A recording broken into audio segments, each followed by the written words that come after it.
had a great conversation. I've asked her back today to talk about something that is near and dear to my heart, which is what happens when you get stuck. And first, let me tell you a little about Debbie. She is an expert confidence and accountability coach, a master certified fearless living coach. She's an inspiring speaker and a mentor with over 15 years of experience. Debbie's clients build confidence, open up to new possibilities, incorporate more accountability, and transform their relationships, careers, and lives. Her deepest commitment is to be an advocate for her clients. Absolutely true. Provide them a safe place to share, believe in them when they don't believe in themselves, and hold them accountable with compassion. And that is so important for me. There's accountability, and then there's accountability. And I think accountability with passion is the way to go. All these things happen in a safe, compassionate, and non-judgmental environment. She believes there's nothing better than women holding each other up through the rough times, sharing with an open heart, and joyfully celebrating successes. So welcome, Debbie, and let's get to it. Yeah, thanks, Blake. I'm happy to be back. Yeah, so this is a time of year when a lot of people are starting to feel stuck. They had great plans at the beginning of the year. They were well detailed. They did everything right. And now it's mid-February in this case. What do you do? Yeah, I think that's a great point. I'm really glad we're talking about this today because, when we're planning out our year, everything looks really great on the calendar, all mapped out, right? And then you start doing it. You start moving through January, you start shuffling things around. Things aren't quite right. You might have to tweak something here and there. Things are taking more time than you expected. I think that's one thing that I found with my clients is they set aside time for certain tasks that are really detail oriented and don't allow enough time. So what I usually recommend to them, I'll always ask because they know their schedule best, right? I'll always ask them, how much time do you think that's going to take? And then I'll say, would you be open to scheduling double that time for those activities? And most of the time I get maybe a little pushback. However, like you said, they trust me. So they do it. And what they found is that most often things take more and usually double the time that they schedule on the calendar. So it's a really great thing to consider when you're scheduling your things out. I know you and I talked right before our call here, and you said reach outs, making sales calls, right? Maybe updating your website or even giving the information to your VA to update the information. Sometimes we think it's only going to take 10 minutes and then it ends up taking half an hour. And so then, what did we have in that other 20 minutes? Now, where are we going to put that? I mean, if our schedules are super tight, that really becomes an issue. Yeah, then, as we were, sorry, didn't mean to. No, go ahead. But as we were talking about, I actually had to push back the launch of one of my programs because I just simply found that I ran out of time. And I do this for a living. So, it's just one of those things that sometimes happens. And acknowledging that, preferably earlier rather than later, and deciding that you're going to make an executive decision. I actually not only decided to move that program back, but I decided that to compensate for that, I would add some bonus programs a little bit later in the year so that people would have other opportunities to interact with me. So I created more opportunities at a time when I knew that that I'd actually have more time to give to that. So I didn't feel like it was, oh, now I've done this and all is lost. Right. I can't get that time back. No, you create, or at least I did create other chances to have those interactions or create the trainings or do the things that will move my client's business forward as well as my own. So please go ahead. And I think that that's where like the compassionate accountability piece comes in, because your example is not unlike many of ours, right? Mine included.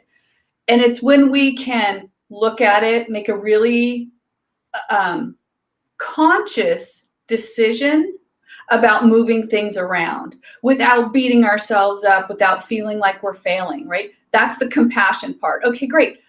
I had a great plan and it's not quite working out. And so how can I adjust the things I want to be accountable for? Like you said, you put other things at the end of the year, figuring out where it could fit in and still probably meeting your financial goals, right? Because that's the piece of it. If we miss an event or we reschedule an event later, it impacts our financials.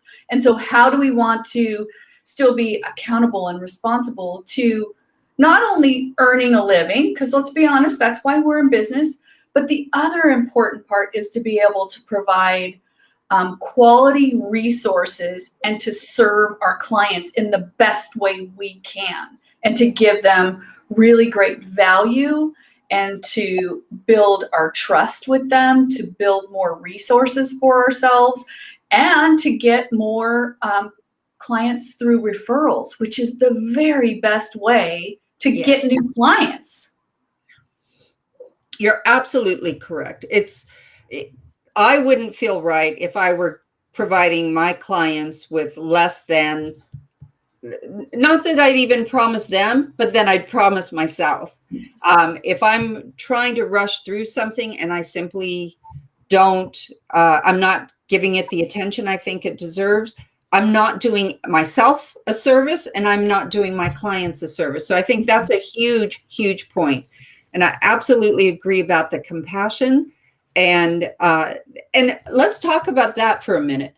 Sure. Compassion versus one of the things that happens in accountability, if you use your best friend as your accountability partner, or sometimes your family can be the opposite. They can be too harsh on you, but oftentimes your best friend will be like, oh, I know, I get it. Don't worry about it. And there's not really what I would think of as accountability. It's more of, I don't know, an excuse. They're willing to let you slide. So let's really kind of talk about what is accountability. Absolutely. And to your point, exactly. So I think the really important thing is when you have an accountability partner, and I think you can have accountability partners in all kinds of different areas of your lives, and people can serve in different ways for you. But the primary thing, one of the primary things, is that your accountability partner is going to ask you the important questions, not let you off the hook per se, like to buy into your excuses. Because my best friend, man, she gets on the bandwagon with whatever I need. If I just need somebody to get on there and pity party with me, she's there, right? And then my other accountability partners for specific areas are more like, okay, help me understand why you're making this choice. Like, what are the considerations in that choice that you're making to move it? Are you avoiding making sales calls? I don't know if that's a thing for you or not, but like, are you avoiding picking up the phone and talking to people? Are there other areas in your life that are maybe consuming more time?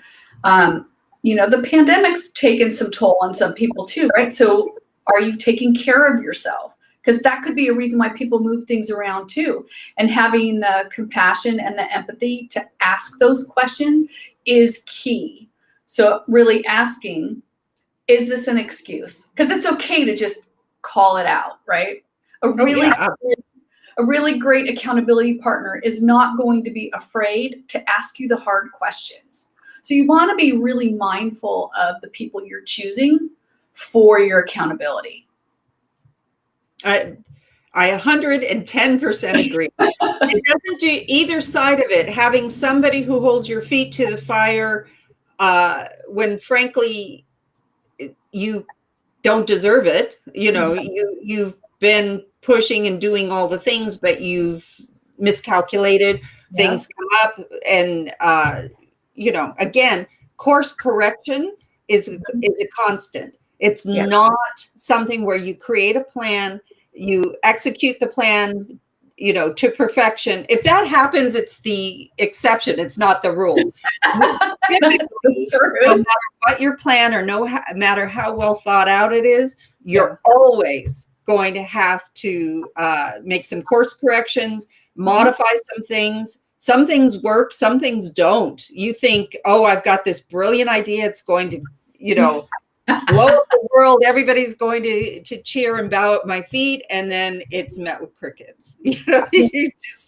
And when that happens, that's great. You can either evaluate, did I not promote it correctly? Did I not do the right things? Or you say, wow, that was a lead balloon. And you course correct, you do the next thing. But again, I'm hugely in favor of accountability partners, because they will help you figure out which it was, or if it was a combination of several things. And they don't do it by giving you advice, typically.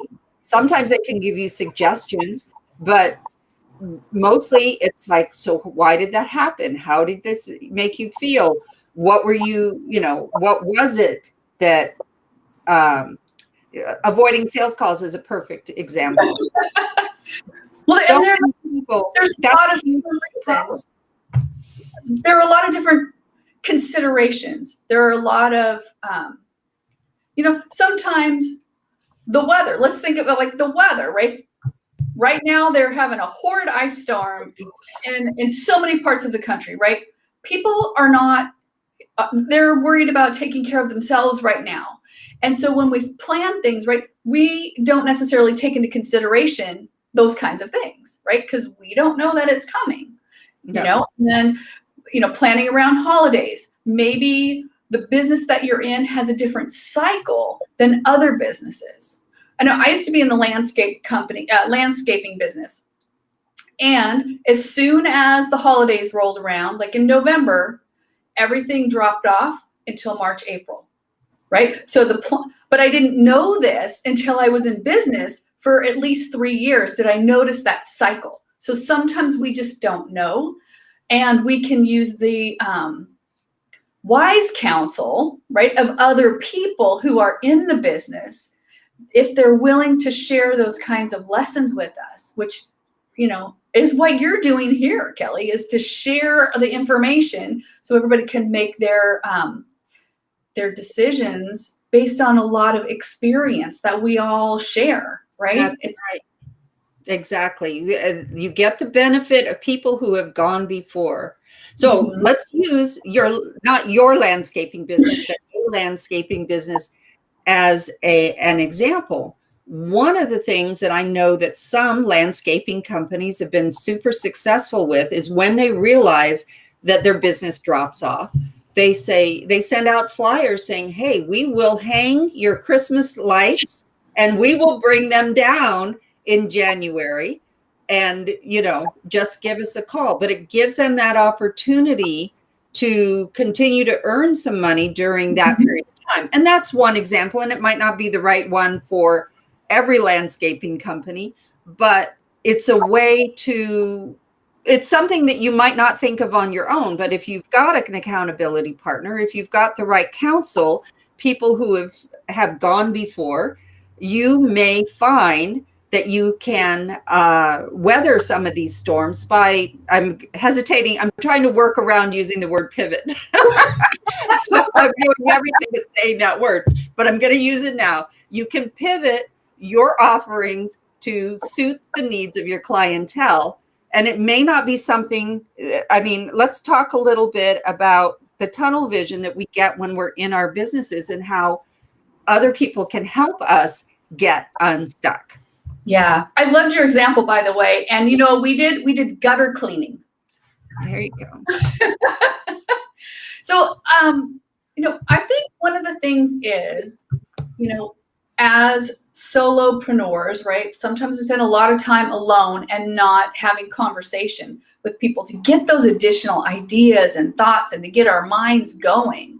So I really would encourage people to reach out to other people. And sometimes you can find resistance. Depends on the industry, right? Depends on the industry.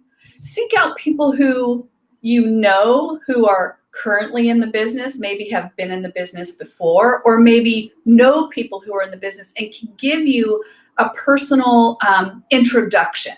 I've just found that personal introductions are easier to, like there's automatically trust built in there, right? So people will be, often are more open and willing to share their insights, their wisdom, their ideas when there is that personal invite. Agreed. I think nothing beats knowing somebody who knows somebody. And part of that, I'm going to say, is being somebody that people want to know. Mm-hmm. So when you can make a connection with somebody else that you do, that you are a connector yourself. And I think that when you find, a week or so, I don't know, maybe 2 weeks, maybe a month, I don't know. I saw something. Debbie and I were having a conversation totally offline about a different topic. And about a week after we'd had that conversation, I saw an article that I thought Debbie might be interested in. Now, I have no idea how far she had gone on the journey since she and I had talked. I have no idea whether she still was interested in that topic, but I saw it. It made me think of her, and I forwarded it to her. And it isn't that, look at me, I did such a great thing. It's that I continued to let Debbie know that I was thinking about her, that I was concerned about her issues or her problems the way, in the same sense I hope other people are concerned about mine. And I'm only using that as an example because it's real life. But those are the sorts of things, where you're really connected to people in their businesses, in their concerns, what's going on in their families. That makes you somebody that somebody else is going to want to refer to. Yes. I mean, yeah, I love that example because it really is. Here's what it said to me. Oh my gosh, Kelly not only was listening to what I needed and in my concern, right? But she took the time to actually send me the information, expecting nothing in return. Like that is like the epitome, right, of service, of what it is that we do for the people in our communities. And how amazing is that I was top of mind enough, right, that she remembered that. And isn't that what we all want in our businesses going forward, right? We want to be top of mind. We want people to see us as service providers, as people who care about one another, right? How can we all support each other and help each other? And like you read in my bio, like lift each other up, and let's celebrate the things that we are successful in. And let's have honest conversations about what's not working as well. I know that that's sometimes an area with entrepreneurs that sometimes there's shame, there's embarrassment, there's maybe guilt, there's a lot of things that some entrepreneurs like hide because they don't know how to solve the problem, or it feels embarrassing, right, to actually share. But the reality is, and Kelly, you and I have had conversations about this, right? The reality is that all of us have probably been in that same boat in the past, or maybe we currently are in that boat. And how fantastic would it be to either share our wisdom and experience or to help one another, row to the next level, right? It's just part of let's get the, let's trust each other. Let's build that service mindset and let's keep going because we've all got really great things to share with the world.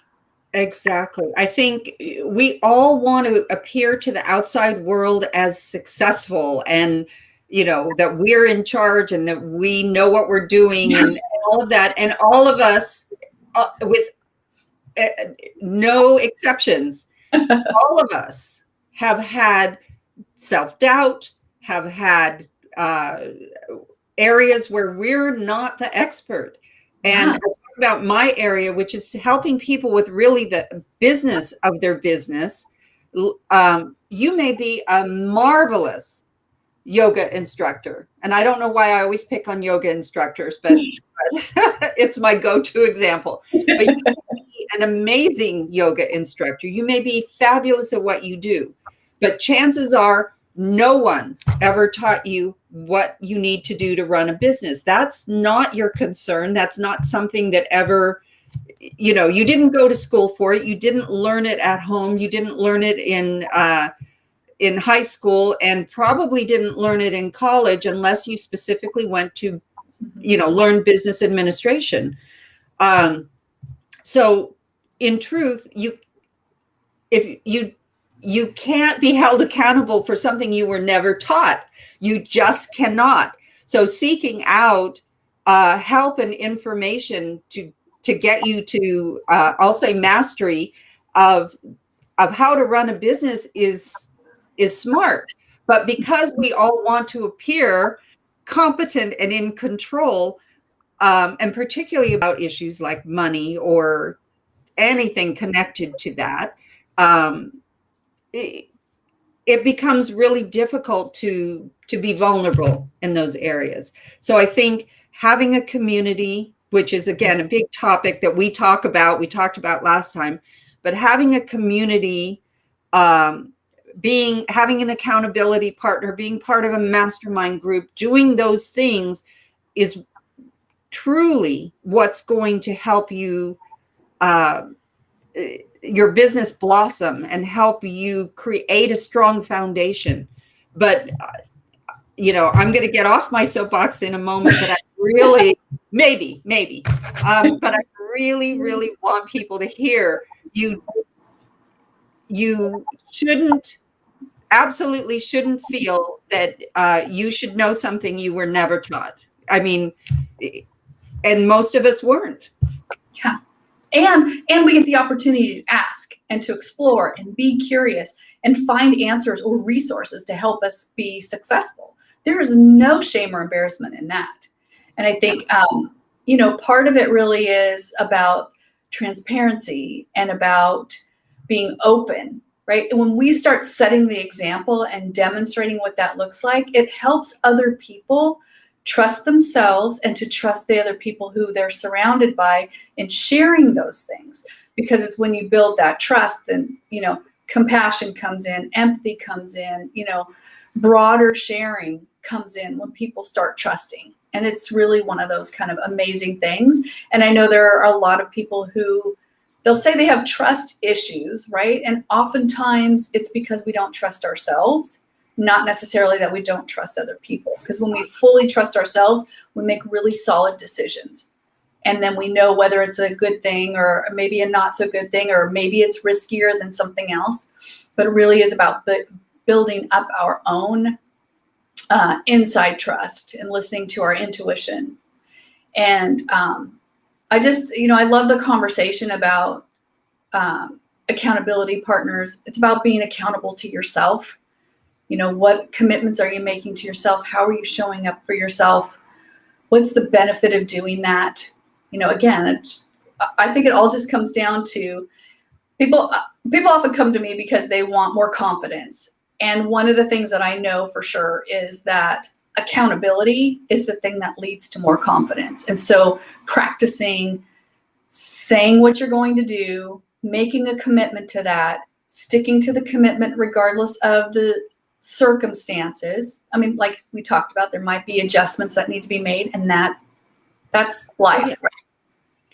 And so I think part of it is start writing down what you want to do. Start telling people what you want to do. These are the things that will help you stay accountable to yourself. Agreed. And I think that other thing, I'm going to backtrack just for a moment and say that my coaches and my mentors, when they've shown vulnerability, I've actually trusted them more. I've actually felt much more connected to them, and I've been able to trust them more, to feel that there is no mask, that they're showing me their true that they're speaking to me truthfully. And I don't mean truthfully in that they were lying to me before, but that they have I'm trying to think of a way to describe it, but it's much more of that connection, I guess, with them.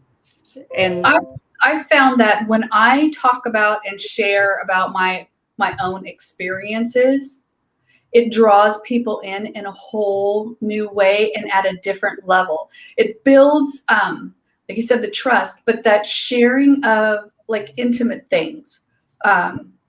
So for example, oftentimes I'll talk about being in an abusive relationship, right? There are a lot of people who may not talk about it, but hearing somebody else talk about it makes them feel less lonely and sometimes opens them up to having conversations or making different choices. Again, it's being accountable to yourself, right? But can't do that unless you feel safe doing it.